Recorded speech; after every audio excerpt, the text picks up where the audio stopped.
नमस्कार बहुत स्वागत है आपका। आप देख रहे हैं मुद्दा, मैं हूं आपके साथ नेहा दुबे।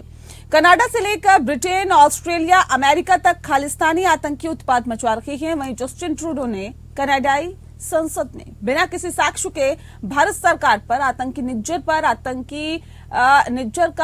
की हत्या का आरोप लगा दिया है। बता दें आपको कि इस बीच अमेरिका ने इस मुद्दे पर बड़ा यू टर्न लिया है। अमेरिका ने ट्रूडो की मांग का समर्थन करते हुए कहा है कि मामला गंभीर है, इसकी जांच होनी चाहिए और दोषियों को सजा दिलानी चाहिए। अमेरिका ने भारत कनाडा तनाव में कनाडा से नजदीकी दिखाते हुए भारत से जांच में सहयोग देने को कहा है। अब अमेरिका के इस बदले रुख का क्या मतलब समझा जाए, इस पर तफसील से चर्चा करेंगे, लेकिन उससे पहले रिपोर्ट देखिए।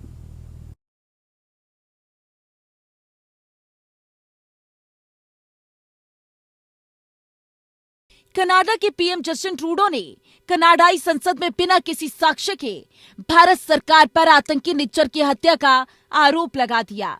इसके बाद से वे कटघरे में हैं। भारत ने कनाडा के पीएम ट्रूडो के आरोपों को नकारते हुए उनके आरोपों को गैर जिम्मेदाराना बयान करार जवाब दिया है। इसी बीच कनाडा से करीबी दिखाते हुए अमेरिका ने आरोपों को गंभीर बताते हुए भारत से कहा कि वो कनाडा के साथ निज्जर हत्याकांड की जांच में सहयोग करे।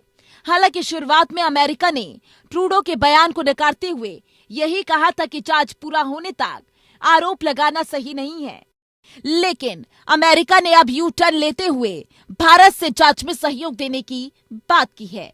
हालांकि अमेरिका के राष्ट्रपति जो बाइडेन के प्रशासन ने कई मौकों पर भारत सरकार से खालिस्तानी अलगाववादी हरदीप सिंह निज्जर की मौत की जांच में कनाडा के साथ सहयोग करने का आग्रह किया है, लेकिन ये पहली बार है जब अमेरिका ने आधिकारिक तौर पर भारत से जांच में सहयोग देने की बात कही। खालिस्तानी आतंकी निज्जर की हत्या में कनाडा के आरोपों पर अमेरिका भारत को नसीहत देने की कोशिश कर रहा है, लेकिन सच तो ये है कि अमेरिका भी खालिस्तानी आतंकियों पर लगाम कसने में लापरवाह नजर आता है। अगर ऐसा नहीं होता तो पिछले 2 जुलाई को खालिस्तानियों द्वारा अमेरिका के सैन फ्रांसिस्को स्थित भारतीय वाणिज्य दूतावास में तोड़फोड़ और आग लगाने की घटना नहीं होती।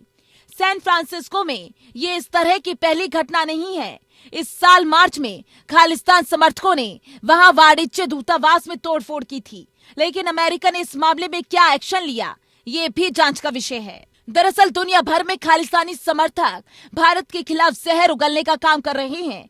हाल ही में 2 अक्टूबर को महात्मा गांधी की जयंती पर खालिस्तानी समर्थकों के एक समूह ने लंदन स्थित भारतीय उच्चायोग के बाहर प्रदर्शन किया। इस दौरान प्रदर्शनकारियों ने भारतीय तिरंगे को आग लगा दी। इसके साथ ही दल खालिसा यूके का नेतृत्व करने वाले गुरचरण सिंह ने भारतीय राष्ट्रीय ध्वज पर गौमूत्र डाला। प्रदर्शनकारियों ने इस दौरान भारत विरोधी नारे लगाए। प्रदर्शन के दौरान गुरचरण सिंह ने ब्रिटेन के प्रधानमंत्री ऋषि सुनक को ब्रिटिश गौमूत्र पीने की चुनौती दे डाली।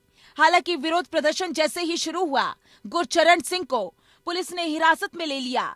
इस विरोध प्रदर्शन में भारतीय जांच एजेंसी NIA की मोस्ट वांटेड लिस्ट में शामिल परमजीत सिंह पम्मा भी मौजूद था। पम्मा कथित तौर पर खालिस्तान टाइगर फोर्स का सदस्य है। लंदन स्थित भारतीय उच्चायोग के बाहर हुए प्रदर्शन के दौरान पम्मा ने हरजीत सिंह निज्जर की हत्या का भी जिक्र किया। साथ ही भारत को लेकर कई तरह की धमकियां दी। गौरतलब है कि ये विरोध प्रदर्शन ब्रिटेन में भारतीय उच्चायुक्त विक्रम दोराईस्वामी को खालिस्तानी चरमपंथियों द्वारा एक गुरुद्वारे में प्रवेश नहीं करने देने के कुछ दिन बाद हुआ। ऐसे में भारत सरकार ने ब्रिटिश सरकार को घटना की सूचना देने के साथ ही दोषियों के खिलाफ सख्त कार्रवाई की मांग की। खालिस्तानी आतंकी कनाडा से लेकर अमेरिका, ब्रिटेन, ऑस्ट्रेलिया समेत कई देशों से भारत विरोधी गतिविधियां चला रही हैं। भारत राजनयिकों को खुलेआम धमकियां दे रहे हैं, लेकिन इन देशों को ये प्रदर्शन का लोकतांत्रिक तरीका नजर आ रहा है। खासकर अमेरिका की आतंकवाद पर दोहरी नीति जग जाहिर है और निज्जर मामले में भी ऐसा ही दिख रहा है। Bureau report, APN।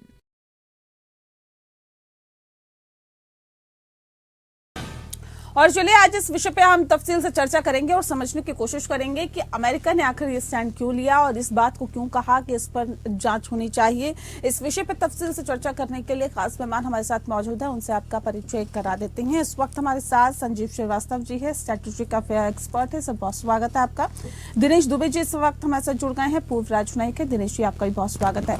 इस खास कार्यक्रम की शुरुआत दिनेश जी आपके साथ करते हैं। सवाल इस बात को लेकर कि अभी तक अमेरिका ने इस विषय पर कुछ कहा नहीं था, लेकिन अब हाल ही में जब मुलाकात हुई थी एस जयशंकर की और अमेरिका के विदेश मंत्री की, उस दौरान भी इस विषय को नहीं उठाया गया था और जो साझा प्रेस कॉन्फ्रेंस की गई थी उसमें भी इस विषय को नहीं टच किया गया था। तो आखिर अब ऐसा क्या हो गया कि अमेरिका ने इस पूरे मुद्दे पर यू टर्न ले लिया और अमेरिका ने ट्रूडो की मांग का समर्थन करते हुए कहा है कि मामला गंभीर है, इसकी जांच होनी चाहिए। देखिए, इसको दूसरे ढंग से देखना पड़ेगा हमको। पहली बात तो ये है कि अमेरिका शुरुआत से ही अमेरिका या फॉर दैट मैटर जो फाइव आइज अलायंस है, सबकी एक ही लाइन रही है कि इस जांच में गवर्नमेंट ऑफ इंडिया को कोऑपरेट करना चाहिए और हम कनाडा के साथ मिलजुल करके इसकी गहराई में जाने की कोशिश कर रहे हैं। हम उनसे कांटेक्ट में हैं, ये चाहे ब्रिटेन हो, चाहे ऑस्ट्रेलिया हो, चाहे यूनाइटेड स्टेट्स हो, सभी ने इस बात को कहा था। और ये जो बात है कि जेक सुलिवन ने यहाँ तक कहा था कि कोई कंट्री जो है एग्जेम्प्ट नहीं है, इंडिया कोई स्पेशल केस नहीं है, और अगर इस प्रिंसिपल्स का मसला आता है, फ्रीडम एंड डेमोक्रेसी का मसला आता है, तो हम ये चाहेंगे कि सारे लोग मिलजुल के बात करें। दोनों हमारे दोस्त हैं, लेकिन हम कनाडा की गवर्नमेंट से बात कर रहे हैं। एंटोनी ब्लिंकन ने कहा था कि बड़ा सीरियस है, जो सेक्रेटरी ऑफ स्टेट है, ये सीरियस अफेयर है और दोनों दोस्त हैं अमेरिका के, दोनों को मिलजुल करके बातचीत करनी चाहिए। तो देखिए, ऐसा है कि ये सारी बातें, ये बात अलग है कि 9 दिन की जो उनकी यात्रा थी हमारे विदेश मंत्री जी की, तो उस 9 दिन की यात्रा में उनका भी बड़ा बिजी प्रोग्राम था। मुलाकात सबसे हुई, जेक सुलिवन से भी हुई, एंटोनी ब्लिंकन से भी हुई, थिंक टैंक में भी उन्होंने स्पीचेस दिया, उन्होंने अपनी बात हर जगह रखी। लेकिन इसमें कोई दो राय नहीं, जैसा आप अभी बता रहे थे, कि ये मसला बायलैटरल लेवल पर नहीं होगा। वहाँ दोनों पक्षी वार्ता इस पे कोई नहीं हुई कि कनाडा के मसले पर क्या किया जाए। तो बुनियादी तौर पे क्या है कि उनके स्टैंड में कोई बहुत फर्क नहीं है, और ये बड़ी पुरानी नीति रही है कि running with hairs and hunting with hounds, ये बड़ी पुरानी नीति रही है अमेरिका की। वो चाहे चाइना और इंडिया को लेकर के हो, चाहे इंडिया और कनाडा को लेकर हो, या कोई भी ऐसा इशू आता है, तो उनकी एक नीति इस किस्म की रही है और उसको हम नकार नहीं सकते, और उसके लिए हमें तैयार रहना चाहिए। इसमें कोई दो राय नहीं। जैसा कि आपने अभी बहुत स्पष्ट तरीके से कहा कि सैन फ्रांसिस्को में भी हमला हुआ था, उसकी जांच का उसका क्या नतीजा निकला, अभी तक गवर्नमेंट ऑफ यूनाइटेड स्टेट्स ने क्या उस पर किया, उसमें कितना आगे हम लोग बढ़े। और उनके यहाँ भी सिखों की आबादी है, हमारी समझ से 2-3 लाख आबादी है, कोई ज्यादा तो नहीं है। कनाडा में तो बहुत ज्यादा है। तो ये भी नहीं कर सकते कि कोई वोट बैंक का उनके ऊपर प्रेशर है। लेकिन कनाडा उनका पार्टनर है, G7 में है और फाइव आइज में है, G20 में तो है ही। तो ये तमाम चीजें हैं, तमाम, और एक दूसरे किस्म का कल्चरल कनेक्ट भी है, जिसको हम एंग्लो स्फेरिक कंट्रीज कहते हैं। तो यूनाइटेड स्टेट्स इन सब कुछ करता है, जैसे कनाडा है, यूके, ऑस्ट्रेलिया, न्यूजीलैंड। तो मेरा कहने का मतलब ये है कि इसमें कोई ऐसी बड़ी चीज नहीं हो गई कि अमेरिका ने कोई ऐसा स्टैंड अपना नहीं बदला। लेकिन यहाँ के जो राजदूत हैं, अमेरिका के राजदूत यहाँ पर, एम्बेसडर एरिक गेरसिटी ने बहुत शुरू में कहा था कि ये सीरियस मसला है और इस पे दोनों मुल्कों को साथ बैठ करके बातचीत करनी चाहिए, और एक ऐसा मसला है जिसपे हम अपना कंसर्न शो करते हैं। तो उस कंसर्न सब में दिखाया है। सभी इस बात को कह रहे हैं कि ये मसला दोनों के बीच का है, लेकिन सभी ये भी कह रहे हैं कि हम कनाडा के साथ मिलजुल करके काम भी कर रहे हैं। और वहाँ के जो एम्बेसडर हैं यूएस एम्बेसडर एम्बेसडर ब्लोम जो ओटावा में हैं, उन्होंने ये कहा था कि जो कुछ जांच आई है वो 5 आईज इंटेलिजेंस जो हमारा अलायंस है उन सबके इनपुट से बनी है। तो ये तमाम चीजें बड़ा जिसको कहते हैं कंफ्यूजिंग है, लेकिन ये कंफ्यूजिंग स्टेटमेंट्स और इससे नहीं जाना चाहिए। हमको अपने बेसिस पर ध्यान देना चाहिए कि हमारे जो रिश्ते हैं अमेरिका के साथ उसमें कोई कंफ्यूजन न पैदा हो। ठीक है। और हमारी समझ से कंफ्यूजन नहीं पैदा होगा अगर हम उनसे कांस्टेंट टच में रहें और ये हमेशा हैमर करते रहें कि ये हमारी संप्रभुता का मसला है, ये हमारी टेरिटोरियल इंटीग्रिटी का मसला है और ये इतना आसान नहीं है कि 1980 का जो खालिस्तान का सपोर्ट आप लोग कर रहे थे वो कोल्ड वार का पीरियड था, अब वो पीरियड खत्म हुआ। अब हम आपके बहुत जिसको कहते हैं कि प्रगाढ़ स्ट्रेटेजिक अलायंस हैं और इस प्रगाढ़ मैत्री को चलाए रखने के लिए आपको इन मुद्दों पर विचार करना होगा। ठीक है। तो जी जी ठीक है सर। संजीव जी, मैं आपका रुख कर लेती हूँ। क्या इस बात से ये समझा जाए कि यहाँ पर अमेरिका की एक मजबूरी हो गई थी इस तरह का बयान जारी करना, क्योंकि भले ही राजदूतों की तरफ से कहा गया हो, राजनयिक की तरफ से कहा गया हो कि देखिए इस मसले का समाधान निकलना चाहिए, लेकिन अमेरिका की तरफ से ऐसा पहली बार कहा गया है कि अब इस मसले का समाधान निकलना चाहिए, इस पर निष्पक्ष जांच होनी चाहिए।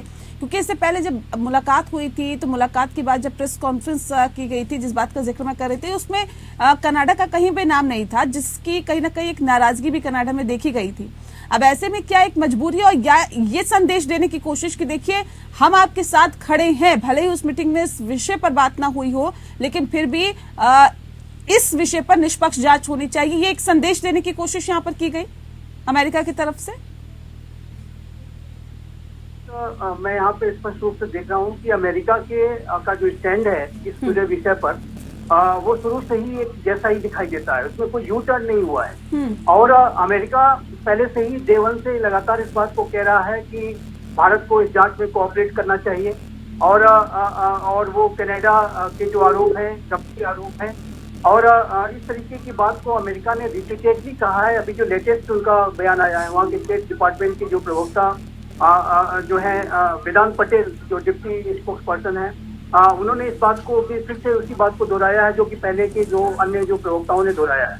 लेकिन एक बात मैं और भी एक बयान की मैं यहाँ पे मैं देख रहा था कि अमेरिका के जो व्हाइट हाउस के जो नेशनल सिक्योरिटी टीम की जो कोऑर्डिनेटर है जॉन किर्बी, उनका एक बयान आया है, लेटेस्ट बयान आया है, जिसमें उन्होंने कहा है कि ये जो मुद्दा है ये भारत और कनाडा के बीच का है और उनको आपस में सुलझाना चाहिए। और जाहिर है कि अमेरिका के जो संबंध है वो कनाडा के साथ एक क्लोज संबंध है, दोनों एलाइज हैं, नेटो के भी एलाइज हैं, वैसे भी दोनों के बीच के गहरे संबंध हैं। लेकिन भारत के साथ भी अमेरिका की जो के संबंध है वो बहुत ही क्लोज स्ट्रेटेजिक पार्टनरशिप है। दोनों के बीच के जाहिर है कि दोनों विश्व के सबसे बड़े लोकतांत्रिक राष्ट्र हैं, दोनों के शेयर डेमोक्रेटिक वैल्यूज हैं, शेयर इंटरेस्ट हैं, शेयर अपॉर्चुनिटीज हैं, शेयर चैलेंजेस हैं। भारत पूरे इंडो पैसिफिक रीजन की सबसे महत्वपूर्ण लोकतांत्रिक शक्ति है, इस बात को अमेरिका जानता है। कनाडा भी इस बात को जानता है कि भारत एक पूरे इंडो पैसिफिक रीजन क्षेत्र की एक सबसे महत्वपूर्ण लोकतांत्रिक शक्ति है। और इसी वजह से आप हाल के समय में आपने देखा कि कनाडा के रक्षा मंत्री ने कहा कि भारत एक इम्पोर्टेंट देश है। और अब तो जो एक जस्टिन ट्रूडो का कल का जो बयान आया है उसमें तो उन्होंने फिर से कहा है कि हम भारत के साथ ये जो तनाव है इसको एस्केलेट नहीं करना चाहते। और भारत के साथ यहाँ तक कि उन्होंने ये भी कहा है अपने बयान में कि जो भारत में जो कनाडा के जो लोग हैं, जो फैमिलीज हैं, उनको रीच आउट करना चाहते हैं, उनको हेल्प करना चाहते हैं। तो मुझे लगता है कि कोई यू टर्न तो नहीं हुआ है। और अब जिस तरीके की कनाडा की तरफ से बयान आ रहे हैं, अमेरिका की तरफ से जैसे बयान आ रहे हैं, उससे इस बात की कोशिश चल रही है कि इस मैटर को जो है अब सेटल डाउन कराया जाए, इसको ज्यादा एस्केलेट न किया जाए। तो ये मुझे लगता है कि एक अमेरिका संतुलन साधने की नीति पर चल रहा है और अमेरिका के रुख में मैं कोई बड़ा परिवर्तन नहीं देखता हूँ, कोई यू टर्न में नहीं देखता। लेकिन सर ये तो उसी बात को कहा जा सकता है कि जिस तरह से इंटरनेशनल लेवल पे आप आतंकवाद का मुद्दा उठाते हैं और अगर कोई दूसरा देश उठाता है तो आप उसका समर्थन करते हैं, लेकिन अमेरिका की आतंकवाद पर ये तो दोहरी नीति कही जा सकती है। एक तरफ आप ये कहते हैं कि देखिए इस मसले पर निष्पक्ष जांच होनी चाहिए और दूसरी तरफ कहीं ना कहीं आतंकवाद का ही आप समर्थन करते हुए दिखाई दे रहे हैं। खास मेहमान लगातार हमारे साथ जुड़े हुए हैं। संजीव जी का एक बार फिर से मैं रुक कर लेती हूँ। जिस बात का जिक्र मैं ब्रेक पे जाने से पहले कर रही थी, क्या ये आतंकवाद पर दोहरी नीति नहीं कहेंगे अमेरिका की? ये बात सच है नेहा जी की जिस तरीके से आतंकवाद और अतिवाद पर विश्व के लोकतांत्रिक देशों के बीच में कोऑर्डिनेशन होना चाहिए, कोलैबोरेशन होना चाहिए, और वो उस तरीके का भी नहीं दिखाई देता है। यूनाइटेड स्टेट्स ऑफ अमेरिका जो कि फाइव आइज का पार्ट है, उसने तो निज्जर की हत्या के संबंध में कुछ इंटेलिजेंस वगैरह जो भी जिसके कि अभी कोई प्रमाण नहीं है, हम नहीं जानते हैं कि आखिर वो ऐसा क्या है, जैसी कि रिपोर्ट कहती है कि कुछ अमेरिका ने कुछ इस तरह की सूचनाएं पास ऑन की कनाडा को। लेकिन वही अमेरिका गुरपतवंत सिंह पन्नू के बारे में जो सूचनाएं हैं उसको पास ऑन क्यों नहीं करता है भारत को? क्योंकि ये भारत में वांछित आतंकी है। और जो अनेक जो वहाँ पर भारत विरोधी गतिविधियां चल रही हैं उसके बारे में भी अमेरिका को इंटेलिजेंस गैदर करना चाहिए और उसे भारत को देना चाहिए। हम भी इस संबंध में कार्रवाई करेंगे उस इंटेलिजेंस के बेस पे। और तो ये मैं कह रहा था कि कनाडा के धरती पर आपने सिर्फ एक सेलेक्टिव केस को उठा करके उसके ऊपर कुछ इंटेलिजेंस वगैरह शेयर कर दिया और अभी आप कह रहे हैं कि ये गंभीर मसला है। लेकिन गुरपतवंत सिंह पन्नू का भी जो मसला है वो भी गंभीर है, जो भारत विरोधी गतिविधियां चल रही है वो भी गंभीर है। और हम तो आपको एविडेंस भी दे रहे हैं, वहाँ पर सीधे सीधे पोस्टर्स निकाले जाते हैं हमारे राजनयिकों के की हत्या के संबंध में, वो भी एक एविडेंस है। जो वहाँ पे अभी हफ्ते 10 दिन पहले जब कनाडा के प्रधानमंत्री ने आरोप लगाया, उसके 2 दिन बाद एक सुखा दिनोके नामक जो है एक गैंगस्टर की हत्या हो गई। उसके बारे में आप इंटेलिजेंस गैदर क्यों नहीं करते? करीमा बलोच की वहाँ पर हत्या हुई, जो कि बलूचिस्तान की बहुत ही सुप्रसिद्ध मानवाधिकार कार्यकर्ता थी, जो कि बलूच लोगों के ऊपर पाकिस्तानी सेना के द्वारा जो अत्याचार अनाचार किया जाता था उसके मुद्दे को उठाती थी, उनकी भी हत्या हुई। उसके बारे में आपने कोई इंटेलिजेंस क्यों नहीं शेयर किया? तो ये जो सिलेक्टिव तरीके से चीजों को पिकअप करना, तो ये इस बात को दर्शाता है कि लोकतांत्रिक राष्ट्रों में जो आतंकवाद और अतिवाद के विरुद्ध जो लड़ाई चल रही है उसमें कोलैबोरेशन की अभी भारी कमी है, जिसको कि दूर करना चाहिए। डबल स्टैंडर्ड्स नहीं चलेंगे। यदि आतंकवाद और अतिवाद पर विजय पानी है तो आपको सेलेक्टिव तरीके से नहीं चीजों को करना होगा। सभी को सारे विषयों को गंभीरता के साथ लेते हुए भारत के भी जो कंसर्न्स हैं उसको भी एडजस्ट करते हुए भारत के साथ भी कोलैबोरेट करना होगा। तो ये मुझे लगता है कि बहुत बड़ी कमी है और यही कारण है कि आतंकी अतिवादी, क्योंकि लोकतांत्रिक राष्ट्रों में हम ये बात जरूर करते हैं कि हम एक रूल्स बेस्ड ऑर्डर को बनाएंगे, हम एक विश्व व्यवस्था बनाएंगे, सिक्योर पीसफुल प्रॉस्परस वर्ल्ड बनाएंगे, लेकिन उसके लिए आतंकवाद की चुनौती को भी पराजित करना बेहद आवश्यक है, जो कि पूरी मानवता के लिए बड़ा खतरा है। और उसको लेकर के डबल स्टैंडर्ड के आधार पर अगर राष्ट्र चलेंगे जो बड़े वही एक सवाल है ना सर कि एक तरफ तो आप इसका समर्थन करते हैं और दूसरी तरफ इंटरनेशनल लेवल पे ये कहते हैं कि देखिए आतंकवाद के खिलाफ आवाज उठाइए, एकजुट होइए। जब आपके ऊपर चीजें आती है तब आप सामने आते हैं, लेकिन जब दूसरा वही चीज झेल रहा होता है तो आप कहते हैं नहीं नहीं निष्पक्ष जांच होनी चाहिए।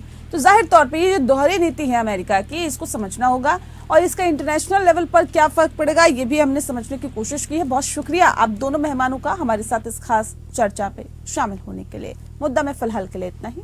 नमस्कार।